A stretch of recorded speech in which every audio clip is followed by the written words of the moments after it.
The Federalist Papers discussed in Module 5.6.5, specifically James Madison's Federalist Number 10, warned against factions, which are political parties or interest groups, and we'll be discussing both of these now in Module 3.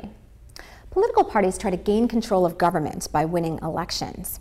The United States' political processes, the plurality rules for determining election outcomes, meaning that the winner is the candidate that gets more votes than any other candidate, support a two-party electoral system.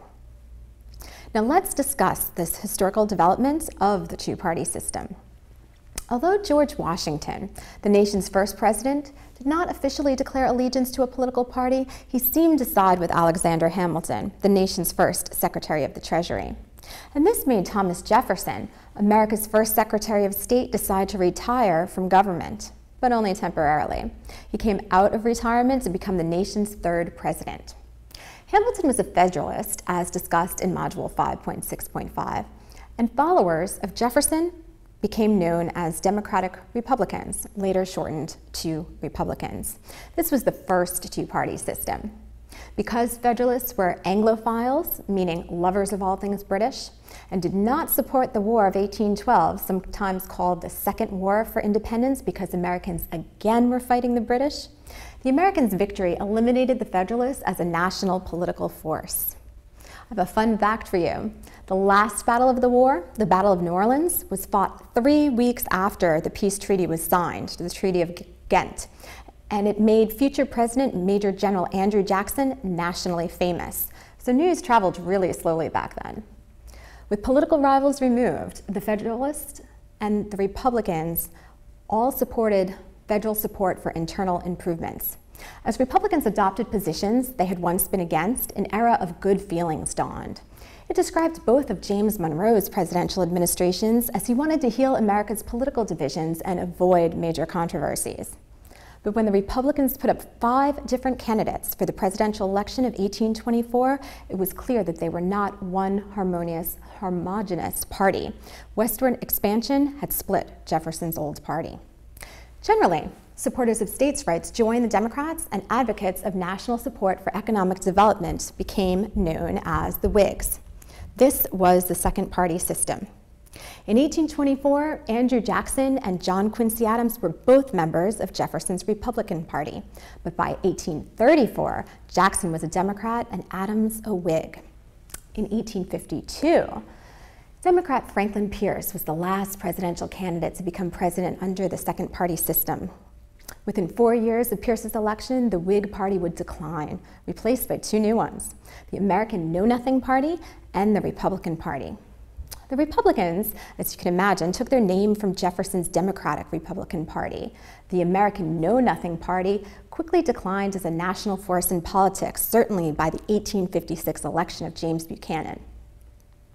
The Democrats and Republicans first competed against one another in the election of 1856. The next election, 1860, is sometimes called a critical election because it is associated with a major realignment of the parties. And this major realignment persisted throughout subsequent elections, leading to political or electoral realignment. Republican Abraham Lincoln won that election, but because he did not appear on the ballot in 10 southern states, it cannot be said that he had a mandate.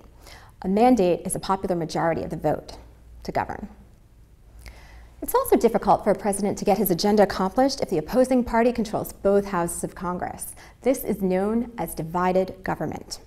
The Republican Party won each presidential election from 1860 through 1884. We are still in the midst of the third two-party system, the Democrats versus the Republicans. The two-party system came into being because the structure of U.S. elections, with one seat tied to a geographic district, tends to lead to dominance by 2 major political parties.